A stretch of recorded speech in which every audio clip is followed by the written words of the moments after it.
Yes friends, छोटा सा video बहुत ज़रूरी है सुबह सुबह का। और आपको मैं बता देता हूँ, ये एजुकेशनल चैनल है और इसको देख के आप कोई शेयर्स बाज़ार से शेयर खरीदेंगे बेचेंगे तो लॉस प्रॉफिट आपका होगा। मैं और मेरा चैनल जिम्मेदारी नहीं लेगा। ये डिस्क्लेमर है दोस्तों, डिस्क्रिप्शन बॉक्स में भी लिखा है, आप उसको खोल के पढ़ के तब मेरा वीडियो देखें।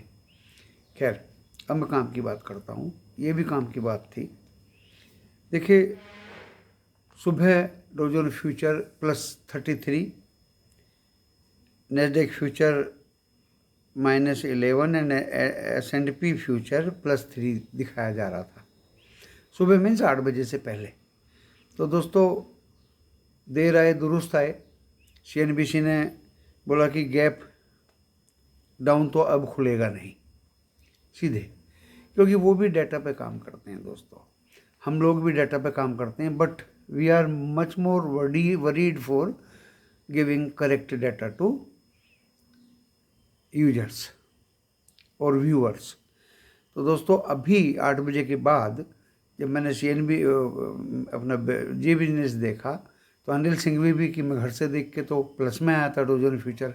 लेकिन दोस्तों, जैसे ही वो शक पकाया और उसके एक एसोसिएट ने उसको याद दिलाया कि ये तो माइनस में आप क्या बोल रहे हैं, तो दोस्तों वो शक पका गया और 93 point Dow Jones futures minus, 74 point Nasdaq future minus. तो उसने अपने व्यूज चेंज किए। तो दोस्तों, ये हो रहा है उथल पुथल। तो PCR, अब मैं ये डाटा बता देता हूँ आपको कि जो पुट कॉल रेशियो है वो 0.76 बैंक निफ्टी का है एंड 0.78 बैंक निफ्टी का है एंड 0.76 निफ्टी 50 का है, जो कंफर्टेबल है दोस्तों, जहाँ से एक कवरिंग आ सकती है। ओवरसोल्ड है ये, ऐसा कुछ बोला जा रहा है। दूसरा, जिस तरह से अभी डॉ Jones futures, Nasdaq and S&P दिखाया जा रहा है माइनस में उनके फ्यूचर्स, तो उनको देख करके SGX निफ्टी जो 17,094 तक चला गया था, 17,594, तो वो भी शक पका गया उस डेटा को देख के और 17,560, 550, 555 के आसपास आ गया। तो दोस्तों, फ्लैट खुलने के चांस हैं और मैंने बोल दिया था कि डाउन भी जाएगा अप भी जाएगा। तो बाजार फ्लैट खुलने के चांस हैं, दोनों तरफ के मूव आएंगे दोस्तों। दूसरी चीज़, जो पोल करा रहे हैं कि कितना बेसिस पॉइंट US में फेड मीटिंग के दौरान 21 तारीख को ब्याज दरें बढ़ेंगी, 75 बेसिस पॉइंट 80% लोगों ने कहा, 20% लोगों ने 100 बेसिस पॉइंट कहा। पहले ये रेशो 100 बेसिस पॉइंट के पक्ष में ज़्यादा था, अब कम हो गया। तो आप समझ लीजिए कि कुछ भी उथल पुथल हो सकती है हमारे यहाँ थर्सडे को, जो कि 21 तारीख को रात को उनका आउटपुट आएगा। एंड दोस्तों, दूसरा, लॉजिस्टिक का प्रॉब्लम्स US में है, मेटल का प्रॉब्लम US में है, फूड आइटम्स का प्रॉब्लम यूरोप एंड US में है। इसके बाद यूरोप एंड अदर कंट्रीज की मीटिंग्स होंगी, हमारे देश की भी अगले वीक में होगी RBI की, और वो भी अपने अपने रेट उसी हिसाब से चेंज करेंगे फेड ब्याज दरों के आधार पे। तो ये तो मैंने आपको वर्ल्ड वाइड एक आइडिया दिया। विंडफॉल टैक्स कुछ घटाया गया 13,300 से पर टन, वो 10,500 तक कर दिया। तो उससे दोस्तों ऑयल कंपनीज को फ़ायदा होगा, ऑयल मार्केटिंग को भी फ़ायदा होगा। जैसे IOC है, बहुत डाउनफॉल पे हैं, HPCL बहुत गिरा पड़ा है दोस्तों, ONGC स्टेगनेंट है। विंडफॉल टैक्स कम होगा तो रिलायंस को भी फ़ायदा होगा। एंड इस हालत में दोस्तों, आप मेरी बात को समझ गए होंगे। अब मैं आपको डाटा इसके लेवल दे देता हूँ। देखिए, निफ्टी 50 ऊपर में जो रेजिस्टेंस महसूस करेगा आज 17,775 पे करेगा। मैंने बता दिया था 17,775 पे रेजिस्टेंस पहला महसूस करेगा। दूसरा दोस्तों 17,820, और अगर वो निकल गया तो फिर हम 18,000 की यात्रा की तरफ चल पड़ेंगे, जो आज पॉसिबल नहीं है। सपोर्ट 17,476 पहला सपोर्ट है मेरा निफ्टी 50 का। दूसरा सपोर्ट है दोस्तों 17,401, एंड तीसरा सपोर्ट है 17,350, एंड चौथा है 17,166। 17,166 अगर तोड़ दिया तो फिर पूरा का पूरा फुल बियरिश मोड में मैं तो पर्टिकुलरली आ ही जाऊंगा। 4 सपोर्ट इसलिए दिए दोस्तों, मैंने पहले से ही कहा आपको कई दिन से।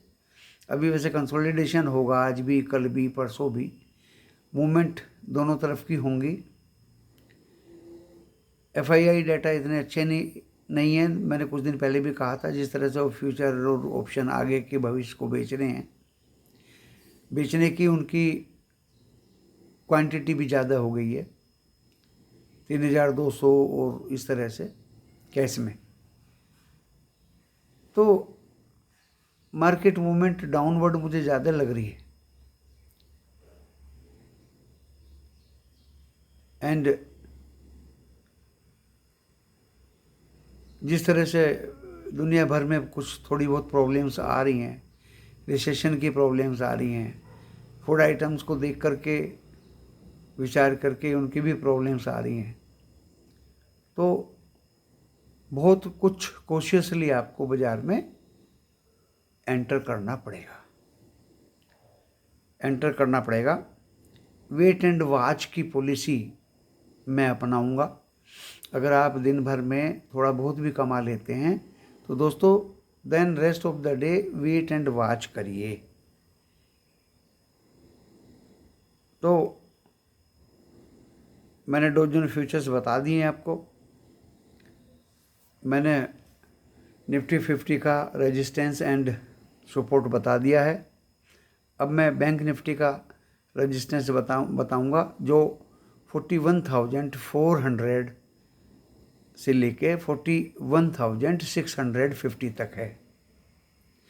41,400 इसलिए बताया दोस्तों कि फ्राइडे को उसने 41,162 लगाया, और इतनी एडवर्स कंडीशंस में भी, निगेटिव कंडीशंस में भी 41 को बार बार काटता जा रहा था। तो रेजिस्टेंस रहेगा 41,400 एंड 41,650। दोस्तों सपोर्ट मेरे हिसाब से जो 40,700 कुछ पे बंद हुआ है बैंक निफ्टी, तो पहला सपोर्ट में वही 40,210।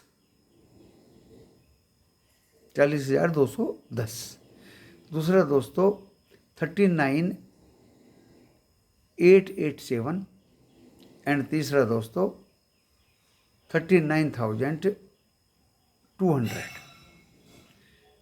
वो मैंने बताया पॉलिसी सेम है, डाउनवर्ड से ज़्यादा लग रहा है, अपवर्ड कम लग रहा है। कभी कुछ भी इंफॉर्मेशन आ सकती है वर्ल्ड वाइड।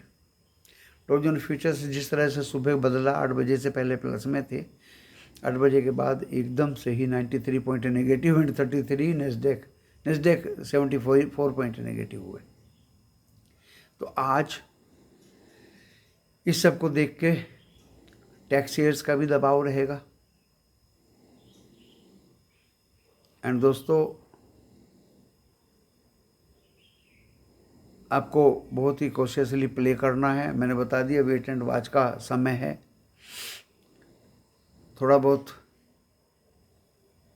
आप पार्ट प्ले करके रेस्ट ऑफ द डे के लिए वेट एंड वॉच की पॉलिसी अपनाइए। एंड अच्छे स्टॉक्स जो डिफेंसिव हों, जो गिरने पे भी आपको कुछ ना कुछ बोनस या डिविडेंड के रूप में देते हों, जो गवर्नमेंट के अधीन हैं, जिनको गवर्नमेंट गिरने नहीं देगी, सपोर्ट करती ही रहेगी बाय हुक एंड क्रुक, वो अपने आप पोर्टफोलियो में लेके रख सकते हैं। दोस्तों, अनप्रिडिक्टिव बाजार है। थर्सडे को